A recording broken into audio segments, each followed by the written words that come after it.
donde cada uno de los participantes representa uno de los hospitales de la ciudad y trae un caso clínico para discutir o para aprender de este si ya está resuelto, simplemente como para aprender de los casos clínicos, que es lo que nos motiva para reunirnos en las reuniones de los miércoles y los jueves. Entonces, va a empezar la doctora Diana Álvarez. Bienvenida, Diana, y muchas gracias por la participación.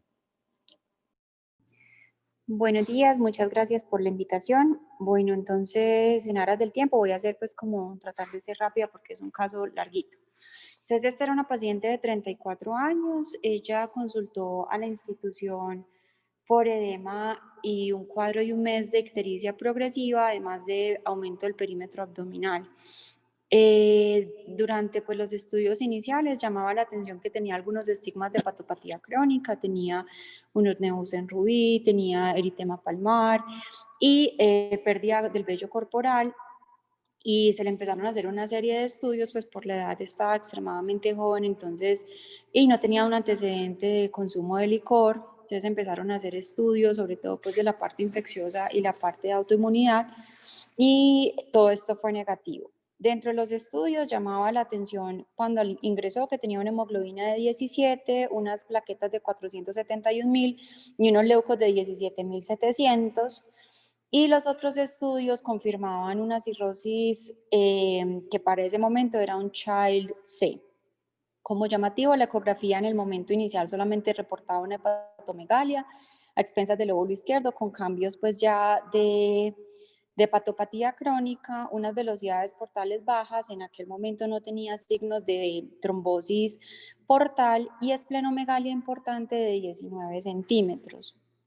Como les digo, pues los estudios de estadificación inicial daban para un Child C y se empezó el estudio de la parte de etiología, de infecciosas, todos los virus hepatotropos fueron negativos.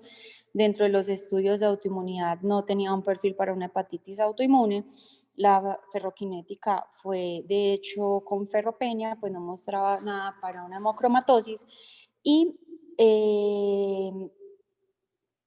llamaba pues la atención desde el principio que para el tamaño esplénico que reportaban no tenía un efecto o un fenómeno de secuestro plaquetario importante, y de hecho tenía unas plaquetas extremadamente normales para el estadio de la enfermedad hepática y para el tamaño esplénico que presentaba.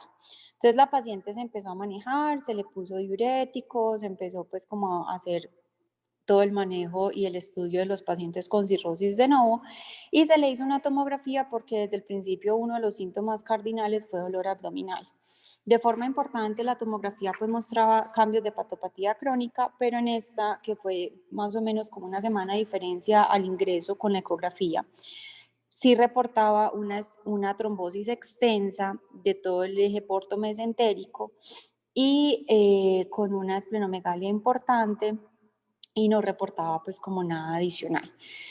Ya teniendo como en cuenta esos puntos y lo de las plaquetas que le mencioné, que nos llamó pues como mucho la atención, empezamos a hacer una búsqueda importante de paraclínicos que tuviera anteriormente, y ella traía una carpeta donde tenía exámenes por lo menos de un año antes, donde llamaba la atención una hemoglobina persistentemente elevada, pues tenía una poliglobulia importante, con una hemoglobina persistente de 17 a 19, una leucocitosis que iba en momentos hasta 20.000 y con una trombocitosis con conteos cercanos a 1.000.000. Tenía pues generalmente 700, 800.000 de forma persistente. Y durante la hospitalización el conteo siempre fue alrededor de plaquetas, alrededor de 400 y pico mil, 500.000, entre otros. En la tomografía que les reporté también, tenía un reporte de una lesión hepática que no se podía caracterizar de forma adecuada, que de hecho recomendaban realizar una resonancia para su mejor caracterización, y en ese momento entonces ya dentro de las sospechas hablábamos que pudiese tener un Budd-Chiari. En la tomografía no reportaban, solo decía que no se alcanzaban a ver bien las venas suprahepáticas, pero con todos estos hallazgos en el hemoleucograma se plantearon dos opciones principalmente. Una, que tuviéramos un síndrome mieloproliferativo con un Budd-Chiari secundario y que esta fuera la causa de la cirrosis, o que tuviéramos un tumor productor de eritropoyetina, que esto explicara también los cambios en el hemoleucograma y que esto hubiese llevado a un Budd-Chiari secundario. Se empezaron a hacer los estudios con estas dos premisas diagnósticas, sin embargo, la paciente empezó a presentar unas complicaciones importantes. Dentro de los estudios de la cirrosis se le encontraron unas varices esofágicas que inicialmente no tenían criterios para ligadura, pero pues estaban presentes. Pero durante la hospitalización presentó un dolor abdominal intenso. En ese momento hizo un volvulus intestinal, una obstrucción intestinal y tuvo que ser llevada a cirugía. Recuerden que en la tomografía que les mencioné ya reportaban una trombosis del eje portomesentérico, obviamente tenía indicación de anticoagulación, pero con el proceso quirúrgico de esta obstrucción intestinal y esta rotación intestinal, pues no se le pudo empezar la anticoagulación. La paciente se fue para la UCE, se le puso antibióticos y estuvo pues como en ese momento. Estando en la UCE, dentro de los estudios se le encontró porque tenía una simetría en miembros inferiores que no había sido tan visible por el edema con el que ingresó la paciente, periférico, posteriormente ya con los diuréticos fue mucho más notorio, se le hizo una eco de miembros inferiores donde se le encontró una trombosis vieja, pues crónica, bilateral, una femoropoplitea, la otra sí infrapoplitea. Entonces ya teníamos pues como varios eventos trombóticos reportados, uno en el contexto de cirrosis, pero pues la TBP antigua probablemente no tenía ahí y esto ayudaba más a apoyar la idea del síndrome mieloproliferativo o el tumor productor de EPO. Entonces se le hizo a esta paciente un JAK2 que estaba pendiente pues durante todo el tiempo de la hospitalización. Estando ya en UCE, se iba a iniciar la anticoagulación, de hecho se logró iniciar el tratamiento, sin embargo la paciente posteriormente presentó sangrado variceal, en este caso ya había aumentado la hipertensión portal y las varices que inicialmente no eran tributarias a ligadura, ya sí, y además tenía una hipertensión portal importante con unas varices gástricas. Se tuvo que suspender nuevamente la anticoagulación y la paciente fue llevada a ligadura de las varices. Durante todo este proceso se pidió que la viera hematología pues la logró ver y estaba de acuerdo como con la presunción diagnóstica. Sin embargo, era importante poder hacer la resonancia y caracterizar la lesión ocupante de espacio en hígado, pues porque era una de las sospechas diagnósticas. La alfa-feto fue baja, o sea que digamos que eso aportaba menos a que pudiese ser un hepatocarcinoma. Sin embargo, cuando se llevó a la resonancia, pues mostraba toda la trombosis del eje portomesentérico que ya conocíamos, pero la lesión realmente no era de características malignas, era más una lesión de características benignas, entonces empezó a tomar más relevancia la sospecha del síndrome mieloproliferativo. Importante, independiente de que esta paciente estuvo en UCI, estuvo con sangrado activo, estuvo súper maluca, durante el proceso de obstrucción alcanzó a estar con signos de infección y tuvo una infección importante, persistían las alteraciones del hemoleucograma que veíamos desde el principio. La hemoglobina, a pesar de todo esto que les acabo de mencionar, nunca fue una hemoglobina menor de 14, o sea, a pesar del sangrado activo anemizante, entre comillas, para ella, que fue un sangrado importante, la hemoglobina siempre fue mayor a 14 y las plaquetas también en todo este proceso también fueron alrededor de 400.000. Entonces, pues apoyaba más el diagnóstico. Entonces, les recuerdo, nunca le pudimos poner anticoagulación por este proceso. La paciente finalmente pues empezó como a resolver todas estas noxas, fue llevada nuevamente a pisos, se le había propuesto realizar una biopsia de médula ósea para poder hacer el diagnóstico mientras teníamos el resultado del JAK2, y en la resonancia que se le logró hacer en ese momento como de mayor estabilidad, entre comillas, mostraba una ausencia de la visualización adecuada de las suprahepáticas, y de hecho decía que tenía una alteración del llenado, lo cual era muy sugestivo de un síndrome de Budd-Chiari que apoyaba pues el diagnóstico, y que finalmente fue como la etiología de la cirrosis con lo que la paciente pues debutó.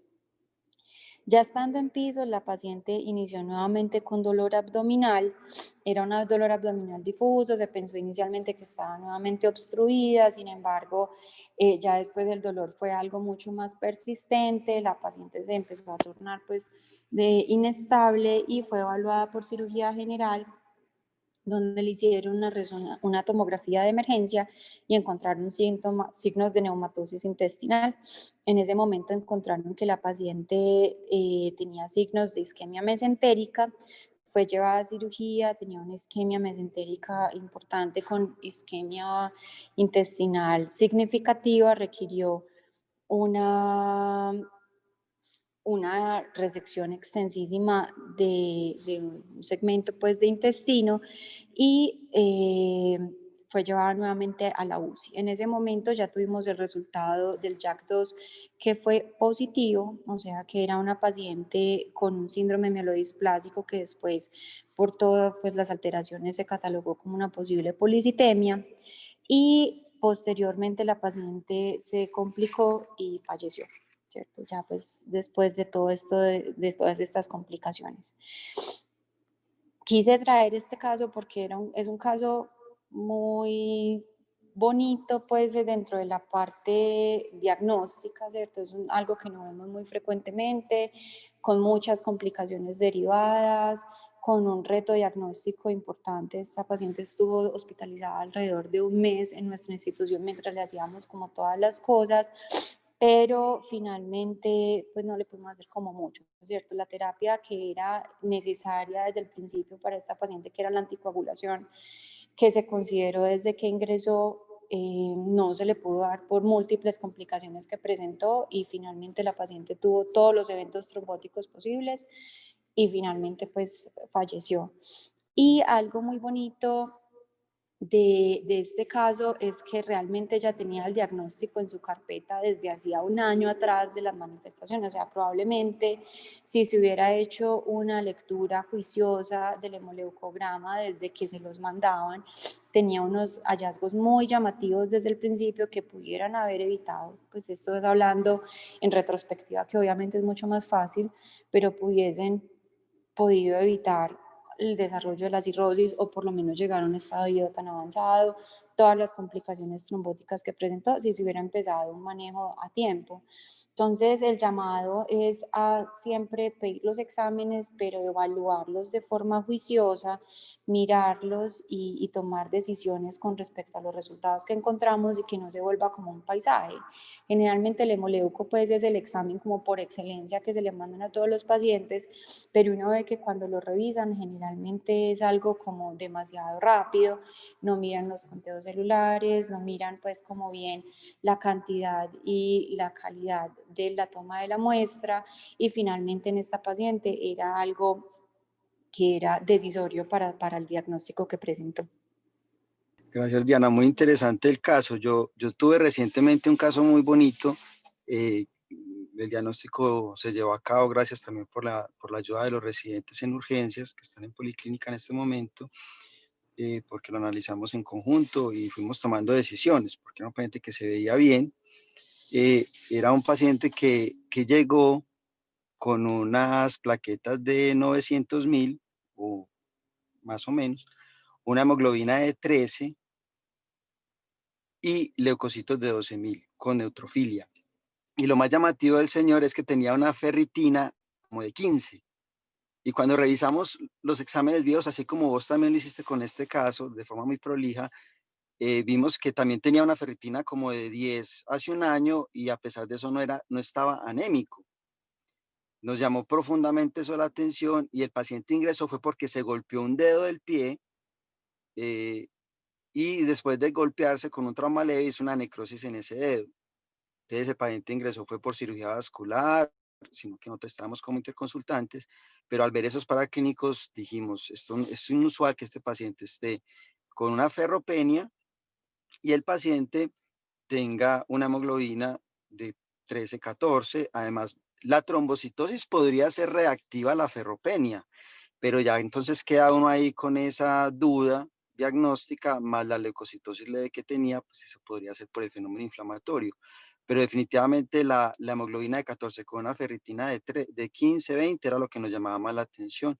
Ese paciente finalmente consideramos prolongar la estancia hospitalaria porque sabíamos que había algo que no nos gustaba y finalmente terminó con un mieloproliferativo confirmado. Entonces, sí es importante tener en cuenta un examen tan sencillo como dice Diana, que es el hemograma y las plaquetas para tomar decisiones. Yo te quería hacer una pregunta con relación al caso. ¿En algún momento consideraron hacer un TIPS para mejorar el sangrado variceal? Yo entiendo que es una contraindicación, pero relativa a la trombosis portal para colocar un TIPS. Especialmente creo que es por la alta tasa de retrombosis, pero en una medida desesperada como esta no la consideraron en este paciente o de pronto no tendría cabida, Diana. Pues, profe, realmente nosotros lo hablamos mucho con hepato, sin embargo, como las varices inicialmente realmente eran unas varices, porque de hecho la primera endoscopia ni siquiera se consideró hacer la ligadura porque eran unas varices como muy incipientes, sino que con todo este proceso y con la trombosis posterior, pues obviamente la hipertensión portal empeoró, pero la paciente estaba en una condición tan lábil que creo que no se consideró como llevarla en ese momento. Entonces, realmente no se hizo como esa consideración. Perfecto. Algo importante, profe, que veo aquí que uno de los participantes pone que en trombocitosis hay que pensar en tumores o en infección. Eso es importante, pero uno tiene que mirar en el contexto y en el momento en el que están apareciendo esas alteraciones, ¿cierto? Es muy distinto si esa trombocitosis solamente se hubiera presentado en esta paciente en el momento que hizo la obstrucción intestinal o en el momento que hizo el proceso inflamatorio, pues uno dice, listo, pues probablemente sea por esa causa. Pero algo llamativo en esta paciente era que no era algo nuevo, ¿cierto? Era, como les digo, ella tenía una carpeta con estudios por ahí mínimo de 7 meses atrás, en lo cual era un hallazgo persistente, que no era solamente la trombocitosis, sino que era además una poliglobulia y también una leucocitosis. Además, en esta paciente también tenía una ferritina de 30 que llamaba mucho la atención y algo que siempre nos pareció súper llamativo era que independiente de que ella tuviera sangrado, que estuviera maluca, de que estuviera comprometida, que estuviera séptica, o sea, las complicaciones que ella tuviera, esas alteraciones siempre estaban. La mínimo hemoglobina con ella, a pesar de haber sangrado, fue de 14, la trombocitosis siempre estuvo persistente y la leucocitosis, de hecho, cuando estuvo infectada ya al final, que hizo la isquemia mesentérica, estuvo comprometida, tuvo una leucocitosis hasta de 50.000, o sea, de hecho, como ya con una reacción leucemoide secundaria. Entonces, realmente uno de esas alteraciones del hemoleuco las tiene que mirar en el contexto, no es lo mismo presentarlas de forma aguda a un paciente en que uno está mirando que es algo persistente, ahí es donde uno tiene que como prender la alarma o mirar que hay cosas que no cuadran, como dice el profe David, pues si uno está esperando que el paciente esté anémico o que tiene alguna cosa que lo tenga anémico y tiene una hemoglobina normal, pues lo que nosotros hablamos mucho inapropiadamente normal, yo creo que uno tiene que prender las alarmas de que hay algo adicional que está causando todos esos cambios. Bueno, entonces, muy buenos días. Yo soy David Vélez, internista. Voy a presentarles un caso que nos llevó a una moraleja. Esa es como la idea de esta reunión. Entonces, confirmo que me están escuchando. Sí, señor. Entonces, bueno, se trata de un paciente, es un hombre de 32 años, casado, es diseñador gráfico, y el paciente consulta por un cuadro clínico que le duró exactamente 10 días, como pueden ver en la gráfica, y que fue consistente en fiebre alta, cefalea global, tenía mialgias de predominio en miembros inferiores, sobre todo en gastronemios y en la región lumbar. También el paciente tenía cefalea global y unas artralgias de grandes articulaciones que habían sido migratorias. Primero fue en el tobillo izquierdo, luego la rodilla derecha, luego ambos tobillos, luego ambas rodillas y luego codos y hombros. A los 2 días el paciente comenzó con inyección conjuntival bilateral y era llamativa al examen físico. A los 4 días tuvo 2 episodios de diarrea no disentérica autolimitada, pero esta diarrea no le repitió al paciente, solo fue durante un día. El paciente al examen físico realmente tenía siempre signos vitales normales, tenía solo una congestión conjuntival, como ya lo había mencionado, el resto era normal. Y antes del ingreso hospitalario al cuarto nivel de atención, en el sitio de remisión tenemos estos estudios. El paciente tenía una creatina de 1,4, un citoquímico con unos leucocitos de 11 a 14, decía que moco, se veía moco en cantidad moderada, no tenía nada más. Y tenía una leucocitosis, como pueden ver, una neutrofilia, sedimentación y PCR considerablemente elevadas, una elevación leve de las transaminasas, especialmente la ALT, pero bilirrubinas y fosfatasa alcalina eran normales. Obviamente este paciente en época de pandemia le hicieron un antígeno y luego una PCR para SARS-CoV-2 que dio negativa. Y también ya incluso ya empezaron entonces, como no había un diagnóstico claro, a hacer estudios exhaustivos, como un TAC que mostró un hígado de 22 centímetros, una hepatomegalia y una esplenomegalia de 13,9 centímetros. También se le hizo una ecocardio transtorácica, imagino que en el enfoque de una fiebre de origen desconocido, entre comillas, con un derrame pericárdico leve, muy escasa cantidad, e incluso por la cefalea intensa, ese paciente le realizaron en el hospital de donde lo remitieron un estudio de líquido cefalorraquídeo, donde lo que mostró fue unos leucocitos de 5 por campo, pero de resto, y 100 eritrocitos, glucosa de 84 y proteínas de 19, y era un citoquímico incolor y transparente.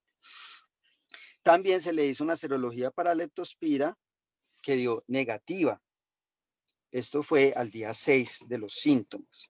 Entonces el paciente llega al hospital de cuarto nivel el día 8 de los síntomas, sigue igual de sintomático y lo que más le molesta sinceramente es ese dolor en las piernas. Los exámenes, cuando llegó, ya tenía una creatina de 1, pensamos que pronto fue la diarrea lo que lo deshidrató, ya el citoquímico no mostraba esos leucocitos, tenía los mismos leucocitos, la misma leucocitosis, tenía un potasio en 3,4, una ferritina que la reportaba el laboratorio como mayor de 1650, LDH de 251, un extendido de sangre periférica normal, y el análisis entonces que hizo el internista al ingreso a urgencias es que probablemente se trataba de un arbovirus o una leptospira. Entonces ordenó todas esas serologías, dengue, también citomegalovirus y Epstein-Barr, virus hepatotropos que todos fueron negativos. Todas estas serologías dieron normales. Le hizo 3 gotas gruesas de forma juiciosa, dieron negativas, y el paciente tenía también un BRL y un VIH que se hizo acá que fue negativo. La leptospira, la serología para leptospira que se hizo en el día 8 en nuestro hospital dio negativa también. Entonces, cuando evaluamos al paciente, se había considerado previamente que dado que todo esto había sido negativo, entonces me comentaron que podríamos considerar cosas remotas como un STIL o incluso una poliarteritis nodosa. Pero cuando analizamos esto con los residentes, pensamos que estas dos entidades deberían de tener un tiempo de evolución mayor para que tuvieran realmente fuerza. Este paciente, la verdad, solamente llevaba 8 días sintomático. Entonces, antes de meterlo en ese camino de continuar pidiendo más y más exámenes, de todos los que ya se habían realizado, el paciente seguía febril, lo que habían pensado en urgencia lo retomamos por las cosas que yo resalto en la siguiente diapositiva. Y es que el paciente tenía mialgias intensas, congestión conjuntival, las transaminasas estaban elevadas y esa leve hipocalemia. Yo sé que tenía diarrea, pero bueno, no sé hasta qué punto un paciente que tenga hace 5 días, hace 4 días un episodio de diarrea durante solo un día, debería llegar así hipocalémico al servicio de urgencias. Entonces, al analizar esto, eh, interrogamos al paciente, por la verdad eso se había hecho desde el ingreso a urgencias, y este paciente dice una cosa muy interesante, que 15 días antes, el paciente, antes de iniciar el cuadro, estuvo paseando en Río Claro. Ese que ven ahí probablemente sea el paciente tirándose al río, gritando con la boca abierta para que la leptospira de pronto le entre a la mucosa y se incube en esos siguientes 15 días para luego dar el cuadro, para hacerlo de pronto de forma coloquial. Entonces, dijimos, no, no, no, no, y ya con ese dato epidemiológico, yo creo que el diagnóstico de una leptospira es interesante. Entonces, plantea la duda y conociendo que la serología para leptospira no es 100% sensible en esta primera semana de enfermedad, llamamos a los infectólogos para preguntarles algo muy específico. ¿Cómo hacemos las vueltas para realizarle el MAT, el test de microaglutinación al paciente, que sabíamos que solo se hace en el laboratorio departamental? Y el infectólogo nos salió con una perla muy interesante y que motiva la razón por la que traemos el caso. Él nos dijo, venga, ¿por qué no averiguan en el Instituto de Medicina Tropical, en la sede de Sabaneta, para hacerle una PCR en orina para leptospira? Averiguamos y la prueba valía 128.000 pesos y el paciente dijo que él la pagaba particularmente, ya estaba cansado de estar hospitalizado y seguía febril. Y el día 10, ese paciente se hizo la prueba. El resultado salió esa misma tarde siendo positiva para leptospira interrogans. Ese mismo día el paciente tuvo remisión sintomática completa. Y cuando ya fuimos a pasar el ronda el día 11, él dijo, ya llevo 24 horas sin fiebre y sintiéndome supremamente bien. Y los paraclínicos seguían normales. Entonces es un caso muy interesante, muchachos, eso se los quería traer porque hay varias cositas como para resaltar. Y quiero que lo hablemos con medicina interna y también nos acompaña el doctor Iván Trompa, infectólogo. En la clínica, pues, ¿qué cosas tengo para resaltar? Que el síndrome de Weill, pues, se da en la fase inmune de la leptospirosis, ¿cierto? Y se define por tres cosas: ictericia, compromiso renal, o trombocitopenia y hemorragia. Pero hay que tener en cuenta que esto solamente se da en un 5% de los pacientes. ¿Y por qué lo digo? Porque yo recuerdo que cuando comentamos el caso con otro subespecialista, él nos dijo, si no tiene bilirrubinas, no deberían de pensar en leptospira, pero es lo que nosotros analizamos pero es que eso solo se da en el 5% de los pacientes. Este paciente solamente puede estar en la fase leptospirémica, que es el cuadro típico, ¿cierto?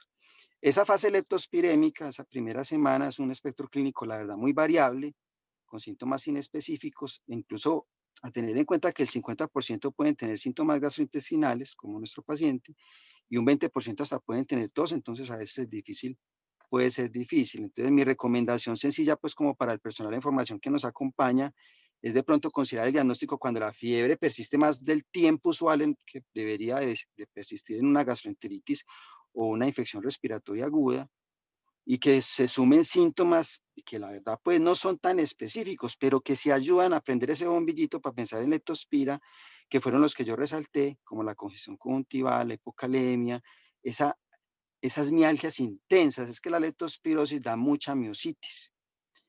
Y aunque esto puede a veces engañarnos, pues la verdad, entre el dengue, entre la malaria y entre la salmonela y demás infecciones similares, es la que da más dolor muscular en el papel. ¿Listo? El segundo punto a resaltar que quería hacer era que el paciente, pues, es el segundo paciente que yo conozco que nos llega a nuestro hospital, que viene de Río Claro y que nos apoyamos de este dato para diagnosticar leptospirosis. Y que el diagnóstico serológico es un complique, ¿cierto? De pronto, yo ahorita les resalto que encontré con relación a esto, pero antes quería preguntar si alguien quería dar alguna apreciación sobre el caso.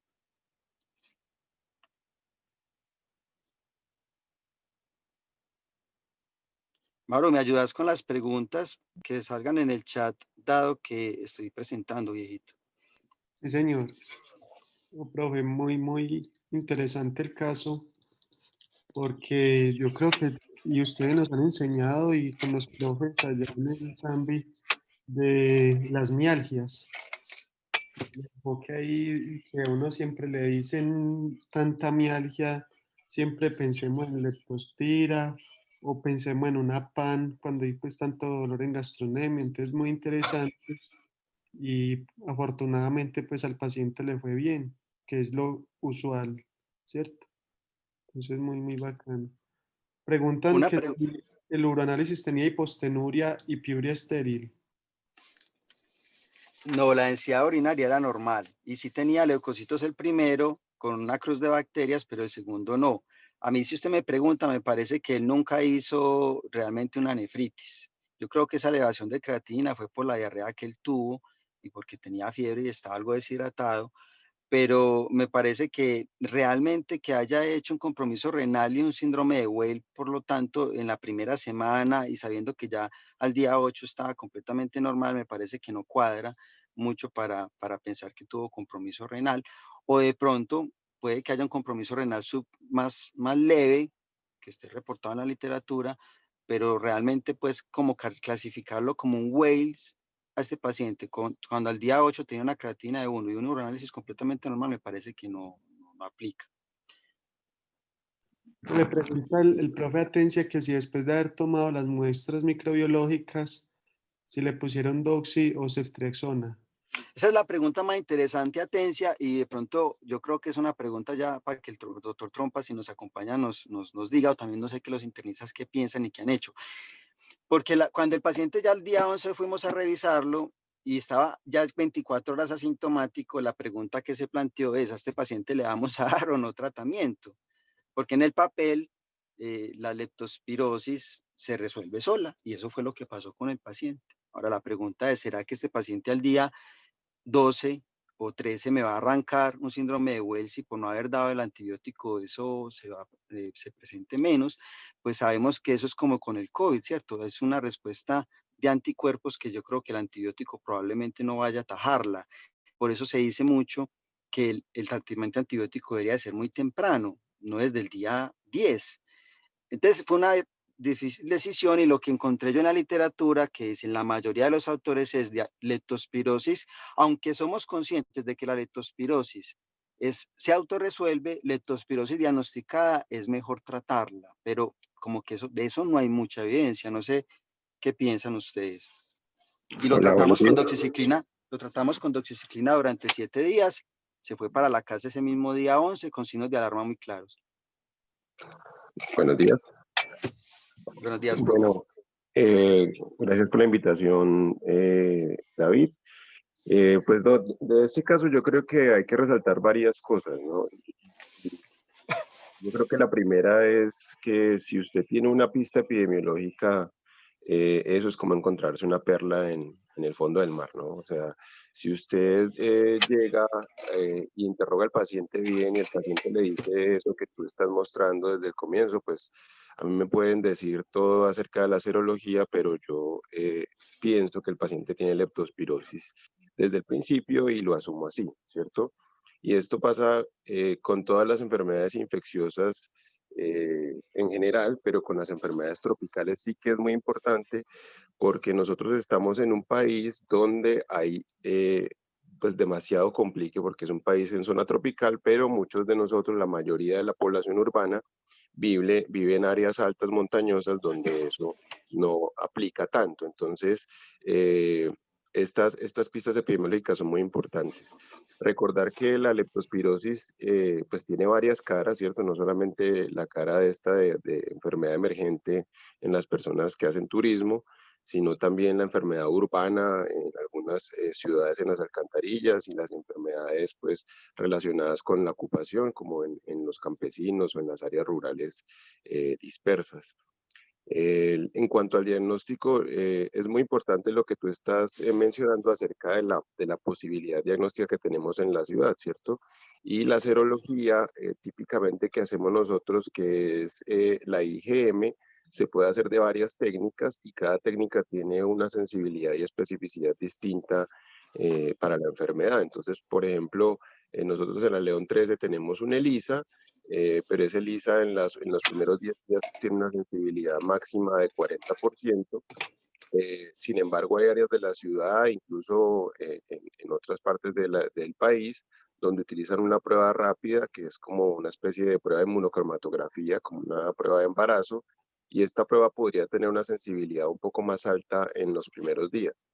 Sin embargo, pues el diagnóstico, el gol estándar de diagnóstico para los primeros 14 días es detectar la presencia de la bacteria en los fluidos estériles, ¿cierto? Como la orina, como la sangre, el líquido cefalorraquídeo.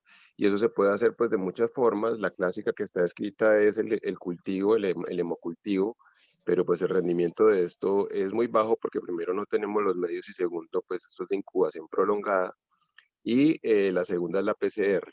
Entonces, la PCR usted la puede hacer en sangre y en sangre es virtualmente diagnóstica de la enfermedad. Si usted tiene leptospira en la sangre, significa que está enfermo, sí o sí. Sin embargo, tener leptospira en la orina, pues eso ya se complica un poquito. En este caso es muy obvio porque el paciente pues es un paciente de área urbana y pues no tiene por qué tener leptospiras en la orina. Pero en algunas personas en el campo, usted, así como pasa con los ratoncitos, como pasa con algunos animales intermediarios, puede tener persistencia de PCR positiva de leptospira en la orina, sin que eso signifique que la enfermedad que usted está teniendo sea debida exactamente a la leptospira. De todas formas, en este caso, pues es obvio que el paciente tenía leptospirosis, el cuadro clínico era muy típico. De todas formas, sí es bueno resaltar el papel que tiene la PCR en los primeros días. De cualquier forma, hay que decirlo, el gol estándar sigue siendo el MAT. Sigue siendo el MAT porque esa es la prueba que usted, que la variabilidad de los anticuerpos es la forma exacta de decir que el paciente sí tuvo una infección aguda y que los síntomas que usted vio se deben a una infección por leptospira. Esa es la forma de hacer el diagnóstico pues, definitivo. De todas maneras, pues esta es una técnica que se utiliza retrospectiva y que es más de orden epidemiológico que clínico. En cuanto al tratamiento, yo pienso igual que David, yo pienso que si usted tiene una leptospira diagnosticada hay que tratarla, sobre todo por la posibilidad que, aunque en los humanos no es tan frecuente, usted pueda tener pues, el riesgo, digamos, de seguir diseminando la enfermedad a partir de una posible excreción urinaria de la leptospira. Eso no está muy bien descrito, pero sí hay algunos trabajos en Centroamérica donde, como les digo, hay persistencia de la diseminación urinaria de la leptospira. Entonces yo sí creo que hay que tratarla. Sin embargo, pues como es un paciente con una enfermedad ya en resolución, me parece perfecto haberlo tratado de forma oral y creo que sería lo que yo hubiese hecho si hubiera estado en ese caso. Muchas gracias, profe. Hay cosas que encontré interesantes, ya que usted menciona lo de la inmunocromatografía, pues resulta para los que trabajan en el Hospital San Vicente, que esa es la prueba que hacemos acá. Ayer llamé al laboratorio y aquí se hace una prueba rápida, la inmunocromatografía, que la verdad, la marca es AdBio, y según el inserto, pues la prueba es que tiene una sensibilidad del 96%, pero cuando vi bien el inserto, la comparan es con el ELISA. Y sabemos que el ELISA no es el gol estándar, y ya vimos que su sensibilidad también puede ser mala, más aún en la primera semana de la enfermedad. Entonces ya en otras partes hablan de una sensibilidad de la inmunocromatografía que puede ser mucho menor, sobre todo durante la primera semana. Otra cosa muy interesante es que esa esperanza a veces que tenemos los clínicos en la mente de mandar las pruebas al departamental para hacer el MAT, pues resulta que el MAT, yo la verdad eso sí no lo sabía, lo aprendí en este caso, tiene mala sensibilidad en la fase aguda. Es que es la misma cosa, vamos a detectar anticuerpos, pero que no sabía que era de solo el 50% aproximadamente. O sea, realmente el MAT sirve por su especificidad. Y por eso entonces en el departamental reciben las muestras es si usted tiene una serología positiva para confirmar si realmente si es una leptospira y no un falso positivo. Entonces eso es muy interesante. Y la PCR en sangre y en orina, pues también me llamó la atención porque así como con la PCR para TB, pues es muy específica, pero la sensibilidad en las series de casos es de un 40 a un 60%. Lo que pasa es que los autores sí están de acuerdo en que de pronto en la primera semana, donde la serología es tan engañosa, la PCR podría tener algo de ventaja con relación a la serología, ¿cierto? Entonces, la conclusión grande después de haber leído es que dicen que la PCR puede ser considerada como un método auxiliar para el diagnóstico temprano de la leptospirosis, cuando los datos insuficientes obtenidos por la serología no me llegaron a un diagnóstico en un paciente con alta sospecha clínica. Entonces, la verdad fue muy interesante pues todo lo que se aprendió de este casito, y la idea de esta reunión es esa, cuando uno ve que un caso da tantas moralejas, pues venir y compartirlo con ustedes, ¿cierto? Así lo va a hacer Mauro en la próxima presentación. Hacele, Mauro. Profe Trompa, muchas gracias por la apreciación. El próximo caso Yo, también es de infectología. yo, yo Sí, quiero señor. decir una cosita adicional a esto que tú dijiste. El MAT es una prueba, cuando usted llena la ficha que le muestra el departamental, la ficha le incita a usted a mandar una muestra pareada. Es obligatorio para usted hacer el MAT, necesita una prueba pareada porque si no, como tú dices, la sensibilidad es muy bajita. Entonces, por esa razón, usted debe hacer una muestra inicial y repetir una muestra cuando el paciente se vaya para la casa o cuando hayan pasado por lo menos 8 días después de la primera muestra. Y eso es para poder tener una sensibilidad mejor y poder hacer el pareo de la muestra del mate. Entonces, este caso clínico que vamos a traer es un casito que nos encontramos estos días de un hombre de 28 años que trabaja como ingeniero en empresas públicas. Este hombre consultó inicialmente en su EPS, qué pena, eso, en febrero, por presentar un cuadro de adenopatías cervicales, fiebre y pérdida de peso. Él más o menos decía que desde enero las estaba presentando. En su EPS le iniciaron, le dieron pues como varios exámenes, no mejoraba. Entonces en marzo del 2020 volvieron y le pidieron más exámenes, en el cual encontraron una prueba positiva para VIH, y no le tomaron biopsias de las adenopatías, ya que el paciente al parecer mejoró de estos hallazgos. Luego en julio del 2020, miren pues como la demora del diagnóstico por la pandemia y la estratificación, le pudieron hacer los CD4 y la carga viral, la cual presentaba 320 células CD4 y una carga viral pues que estaba alta. Tuvo un RPR de un DILS, se le dio tratamiento como una sífilis latente indeterminada, y tuvo hepatotropos negativos, una tuberculina de 0 milímetros y toxoplasma IgG e IgM negativos. Este paciente en agosto del 2020 empezó terapia antirretroviral. Iniciaron tenofovir, entrecitavina más lopinavir, ritonavir, y él venía tomándoselo de manera muy juiciosa, pero en octubre inició con un cuadro subagudo de cefalea, decía que era una cefalea frontal. La mamá empezó a notar cambios del comportamiento, a hablar de incoherencias. Posteriormente empezó a presentar limitación para la marcha, que inclusive lo llevaron a muchas caídas, episodios de retención urinaria, y por esta razón consultó a otra institución pues, de la ciudad. Allí cuando ingresó, empezaron a notar un deterioro del estado de alerta, presentó un episodio convulsivo y requirió una intubación orotraqueal. Realizó un TAC de cráneo que fue normal. Por falta de disponibilidad de UCI, nos lo remitieron pues a la institución. Cuando allí llegó, pues fue un reto diagnóstico.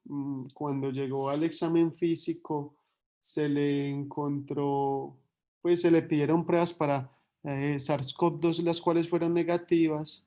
Y al examen físico llamaba la atención que presentaba una adenopatía cervical alrededor de 6 centímetros, dura, indurada. Además, tenía rigidez de cuello y presentaba, eh, se notaba pues que estaba más delgado. Tenía contracciones involuntarias en miembros inferiores con un nivel sensitivo alrededor de T4, ¿sí? Este paciente entonces nos llamó mucho la atención, y en la evolución, cuando empezamos a notar todo esto, pues le hicieron una punción lumbar. Lo único que se mostraba en la punción lumbar fue una pleiocitosis linfocítica y con un film array negativo. Muy interesante. El paciente se le hizo una resonancia vertebral, pues se le hizo resonancia magnética contrastada cerebral y vertebral, sino que primero les quería traer la vertebral porque la cerebral está al diagnóstico, y nos encontramos una mielopatía extensa a nivel desde C6 hasta T7, con unos hallazgos que los describen en la resonancia como un compromiso miliar también. Entonces, con este cuadro clínico muy interesante, lo quería traer. No sé si algún profesor tiene alguna noción diagnóstica, pues antes de dar el resultado del caso, y más o menos, pues como que harían, porque yo creo que este caso fue muy interesante y nos enseñó mucho. Hola. Profe. Sí, este caso es supremamente interesante, y hay muchas cosas que decir desde el comienzo. Lo primero es, pues, como lo mencionaba el doctor, si usted tiene un paciente al que le empieza tratamiento antirretroviral y tiene algún factor de riesgo para hacer alguna enfermedad de reconstitución inmunológica, usted debería vigilar al paciente muy de cerca. Obviamente esto con la pandemia pues es a veces difícil, pero hay muchas EPS que empiezan el tratamiento, muchos programas de VIH que empiezan el tratamiento y mandan al paciente para la casa y no le dicen nada. Y el paciente empieza a tener síntomas de reconstitución de alguna enfermedad oportunista desenmascarada y pues no solamente con poner el tratamiento antirretroviral y ya. Pues este paciente tiene muchas posibilidades diagnósticas. De todas formas hay que tener en la cuenta que tenía unos CD4 relativamente buenos al inicio y eso le permite a uno de pronto pensar en cosas diferentes o un poquito más estrecho el diagnóstico diferencial. Uno diría como primera medida una persona que tenga una meningitis crónica o un cuadro crónico pues de cambios del comportamiento y compromiso del sistema nervioso central, en lo primero que hay que pensar en Colombia es en tuberculosis, porque es la primera causa de meningitis crónica, la primera causa de lesiones en el neuroeje también. Entonces esa es la primera cosa que uno debería mirar, tanto en sistema nervioso como en otros lados, como ganglios o en los pulmones mismos. La otra causa de compromiso crónico meningio sería criptococo, esa es la segunda causa, y ya ahí para abajo pues se vienen un pocotón de cosas distintas. De todas formas, hay una cosa que hay que resaltar y es que él tenía un compromiso ya subagudo crónico y en ese caso el FilmArray o la PCR múltiple no es una técnica que se use porque los bichos que están ahí en el panel de FilmArray son los bichos que causan meningitis aguda. La única excepción sería el criptococo y pues el criptococo lo estudiamos más fácil y más barato con un antígeno. Entonces, en pacientes que tengan compromiso agudo, el FilmArray no tiene ninguna cabida pues ahí en el diagnóstico. En cuanto a la mielitis, pues otra cosa que hay que resaltar teniendo más de 200 CD4 es la posibilidad de una enfermedad autoinmune. Recuerde que los pacientes con VIH están en riesgo de realizar enfermedades autoinmunes mucho más frecuente que la población general. Entonces habría que tener en la cuenta si esto podría ser una mielitis longitudinalmente extensa, secundaria a un compromiso autoinmune, pues como una neuromielitis. Esto sería un diagnóstico obviamente de descarte, pero hay que tenerlo muy en cuenta siempre en el paciente con VIH y sobre todo por tener más de 200 CD4. Ya las otras cosas, pues que por ejemplo citomegalovirus, otros herpes, linfoma, que pueden dar este tipo de problemas, pues es menos frecuente tenerlos, aunque los hemos visto en personas que de entrada tenían más de 200 CD4. Muchas gracias, profe. Entonces, como el profe nos contaba, pues la resonancia cerebral demostró que tenía tuberculoma con hidrocefalia aguda y la PCR para Mycobacterium en tuberculosis en líquido cefalorraquídeo fue positiva. Además, este paciente en la intubación se le hizo un aspirado traqueal y ahí demostramos tuberculosis en las baciloscopias, tenía un compromiso miliar, tenía abscesos esplénicos, tenía compromiso renal. Entonces, el paciente en realidad lo que presentó fue un síndrome de reconstitución inmune con una tuberculosis diseminada, pues que lo llevó a esta mielopatía, este compromiso en el sistema nervioso central con un síndrome de hipertensión endocraniana que requirió una derivación ventrículo-peritoneal. Entonces a este paciente se le inició tratamiento con HRZE y con el protocolo de dexametasona de 0.4 miligramos por kilo el día 1, luego bajándole pues en las posteriores semanas. Este paciente evolucionó pues mucho mejor, se extubó, ya estuvo en la sala en plan de recuperación, pero todavía pues con una mielopatía muy extensa y un síndrome de desgaste pues que va en plan de rehabilitación.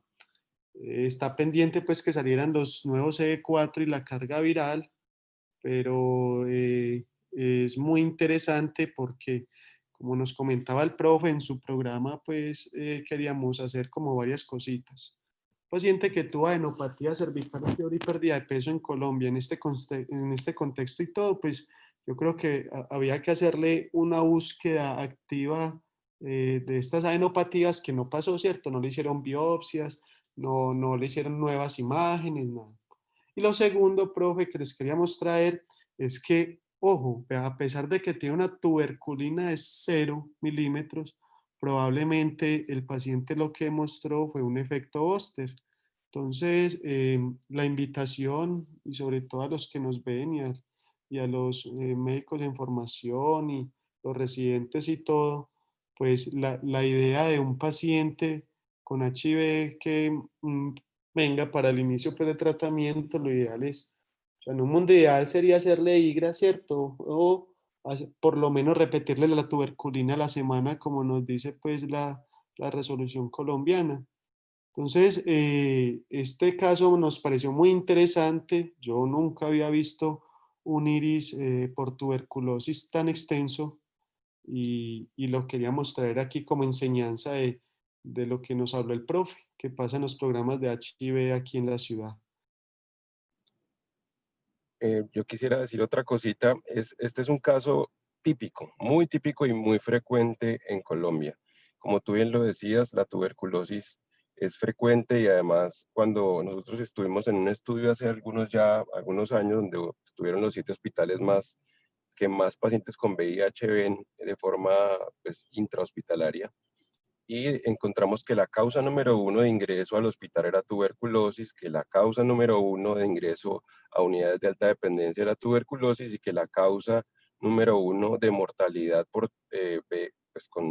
intrahospitalaria en pacientes con VIH era tuberculosis. Entonces, cuando un paciente se presenta con estos síntomas, como bien tú lo decías, pues lo que tiene que pensar uno de primeras es tuberculosis porque en la gran mayoría va a tener razón. Eh, en cuanto a la detección o no o temprana, digamos, de la tuberculosis, eso también es una cosa que está cambiando mucho. Y si ustedes ven de pronto en algunos estudios en áreas de alta incidencia de tuberculosis como el África subsahariana o como la India, en esos casos, incluso en los sitios donde hay alta incidencia de tuberculosis, se hace tratamiento de entrada profiláctico y se mantiene el tratamiento profiláctico así el paciente tenga o no tenga TB latente, digamos, en este caso se mantiene mientras que el paciente alcanza unos CD4 apropiados. Entonces, pues eso es muy interesante porque de pronto en algunas partes o en algunos sitios de Colombia o en algunos tipos de pacientes especiales, pues sería interesante estudiarlo y ver qué pasa, ¿no? Hace poco en el New England salió un estudio al respecto y previno una cantidad de casos de tuberculosis activa. Pero en este paciente, pues yo creo que no había mucho que hacer, yo creo que la pandemia no lo ayudó tampoco. Y pienso también otra cosa, y es que cuando el paciente tiene tuberculomas, como él, la cosa se complica un poco más porque los tuberculomas son una reacción inmunológica muy intensa. Entonces ahí el tratamiento anti-TB es importante, pero también es muy importante el tratamiento antiinflamatorio. Esos pacientes toca darles tratamiento con esteroides usualmente de forma prolongada. Esos pacientes pues ya que se le empezó a alejar no se le puede suspender, pero si usted tiene un paciente así, no le puede iniciar tratamiento antirretroviral hasta que no haya mejoría importante de los tuberculomas, porque si no puede producir pues un iris muy intenso y esto creo que fue lo que le pasó al paciente, produciendo hidrocefalia, incluso herniación cerebral. Entonces, tuberculosis en la cabeza ya es una cosa grave, pero tuberculomas en la cabeza es una cosa de muy difícil manejo y sobre todo en el paciente con VIH y con terapia antirretroviral. Muchas gracias, qué buen caso el de todos, el de Diana, el tuyo, muy bacana la reunión.